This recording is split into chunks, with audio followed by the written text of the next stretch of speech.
Spiky Bits. Hey guys, MBG here today with a first look video review of the newest White Dwarf for July of 2013. It looks like we're getting a preview of Apocalypse, and it is coming out in July here. So that was kind of out of nowhere. Nobody really knew this was coming, I guess. I mean, there was a lot of rumors and stuff out there, and then we saw the picture of this Lord of Skulls, I guess earlier in the month, and everybody kind of, well, had a lot of opinions about it. So that aside, you know, there's a lot of stuff here, and we got a lot of good looks in this White Dwarf, and it's actually a pretty good content-wise issue. There's a lot of good stuff in here. So let's take a look. First off, we have the table of contents here, and pretty much we have all the same features for the most part that are normally in the White Dwarf here. We've got the new releases, which generally take up, you know, about 50 pages or so, and then we got some Army of the Month where they splash in either fantasy or 40K depending on what they feature normally, which, you know, of course they're going to factor in splash in fantasy here because the issue's primarily about 40K. They have a huge feature, battle report, Seas of the Angels readout for Apocalypse, and it features a whole bunch of very large-sized Apocalypse armies from various studio personalities, and that was a really interesting read to check it out and kind of compare the sizes of all the different new units to each other and kind of get a real idea of how big these things are. And they redid the templates as well, and that was kind of neat to see how they worked. So there's a lot of cool stuff in this battle report. Parade Ground was just, you know, just basically here's some pretty models. New Citadel Hall of Fame. Nothing new there. They're really getting into the plastic models. They don't seem to really be caring much about the older quote-unquote pewter stuff here. Then Paint Splatter kind of shows you how to paint a lot of the aspects from the Lord of Skulls and a couple other things. We'll get to that here in a minute. What else was there? I wanted to talk about Hall of Fame. Oh, and then they go into the White Dwarf. There's a whole bunch of Forge World stuff as well. And a couple of things here and there, but pretty much what I wanted to cover first was, of course, the new releases, which go to about page 50 or so. Yeah, there's the full release listing. So about 1/3 of White Dwarf again is pretty much just, you know, advertisements for the new products and kind of explaining what they are and giving a lot of pictures and background and fluff and stuff on it. Now it was interesting to see this Tesseract Vault that it's got basically powered by an imprisoned Satan, which is kind of neat. And you can actually, if you don't build it as the Vault configuration, you can kind of build the monolith one, and then you can use this as a model on the tabletop for, you know, a Catan shard or whatever. There might be some special rules in the Apocalypse books, but we don't really know. I haven't looked at the sprues yet on GW's site, but they have these the Vault Guardians, I guess they call them, that seem to be, you know, kind of part of the kit itself, or maybe it's just a piece that kind of inserts into there. That's what it seems like to me, just judging by the gaps here. It's probably like a separate part. So I'm not sure if you can do anything with those, or they don't seem to be too three-dimensional on the other side, but they're pretty cool nonetheless.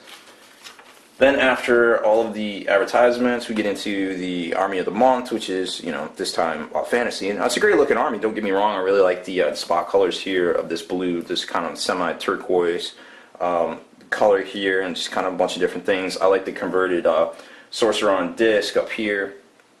Pretty cool stuff in this army feature right here. Then we get to, I wanted to show you this. This is in the War Diary, which is basically the culmination of the Armies on Parade, which I think was this weekend as well at all the GW stores across the world. This was pretty neat.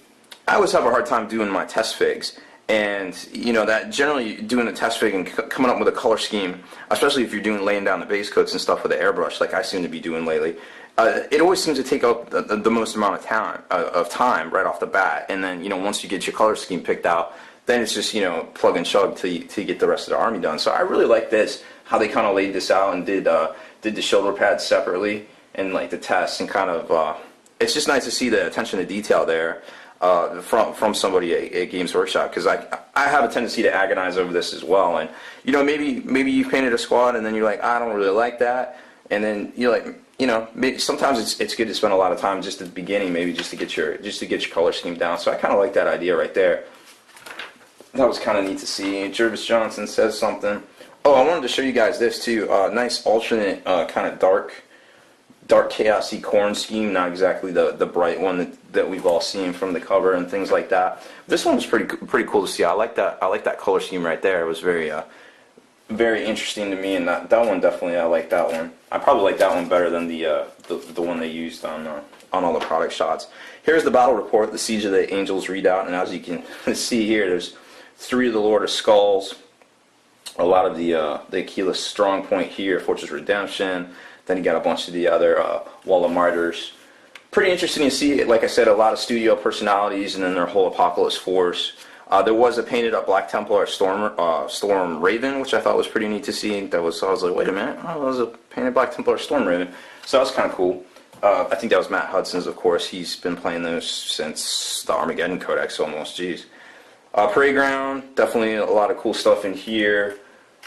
I don't think there was a kit bash this issue, actually, so that was kind of interesting to see that they didn't do that. Paint splatter, a lot of cool ideas on how to do your, this is that color scheme, this alternate color scheme I was talking about, a lot of different ideas on how to do your metals with your washes. And like I said, it seems, in earlier videos, it seems like after you do the wash, the new washes, they gotten away from the Badab Black and stuff, they want you to go back and detail and then tighten it up a little bit more after that. So it's almost like they kind of made the washes designed to not quite work as like they used to, and then they want you to work afterwards, which I find very interesting. And when I explained it to people, customers in the store, they're like, wait, what? I thought I would just be done after wash. And I was like, well, you can be, but you might want to go back and highlight on top and stuff. So sometimes people get disappointed by that, but it is what it is. A lot of cool alternate color schemes. I really like this Necron scheme here, where it's got like the bone and the blue. I know there's been a lot of alternate Necron color schemes out there with like the turquoise, more of a I guess this is more like a stone, and then the blue, and there's like a bone and a turquoise out there that's always very, very striking and stunning to see in person. I think there was a couple guys with that paint scheme at Adepticon.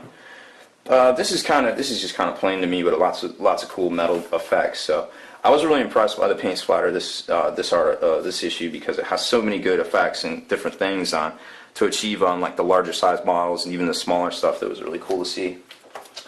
Then we get into the design studio themselves. Now, like I said, this is at the end of the White Dwarf, where basically they just kind of splash in their last minute stuff on what might be happening to things. Because remember, they make this book a couple months ahead of time, so there's always that. And they just kind of go over a few different things. I like this. It was a nice clean look at the Satan, the imprisoned Satan itself, and how, its size comparison to the other Satan gods. So obviously they had that in mind when they made it. The fact that it's plastic is just a huge bonus for Necron players out there. And then this was an interesting picture where they kind of show the progression of Chaos baddies, just to give you an idea of exactly how big that model is right there. It's pretty large. And another thing too, I noticed in the battle report, like this is like if you're familiar, I don't know if they have these in other countries, but they call them dualies, where it's basically like a pickup truck, and in the back it kind of bows out because you have 4 tires in the back and 2 tires in the front. And that reminds this model reminds me of like a reverse dually, where like these are actually attached on the sides, and then there's actually a tread interface behind here that kind of looks like like this is the back of the Land Raider in the front, and the treads kind of come down in the front. Well, and then these are just put on the side, so it's kind of like a reverse dually here, because I guess if you didn't have that on there, it would look kind of I guess it would look more like a corn locomotive than like an actual monstrosity. So they probably added that, as they're designing it. But these parts look like they're separate, and they just kind of attach on there, which is very, very, very curious. Then lots of Apocalypse, getting ready for Apocalypse and things, Apocalypse battles here in the studio over in England. Obviously, some major players right there. I think that's Matt Ward, Graham Davey, Robin Crudis, Jervis, of course. I can't tell who's pointing here, but looks like the gang's all there getting into it. So that was kind of neat to see. And then we got some Forge Roll, what's coming out soon and stuff. And that was pretty much it. And then you got the back cover. Boom. So pretty good issue. Like I said, there's a lot of cool stuff in here. A lot of new releases. I'm really big into Apocalypse. It seems to be about the only time I get to play besides tournaments these days.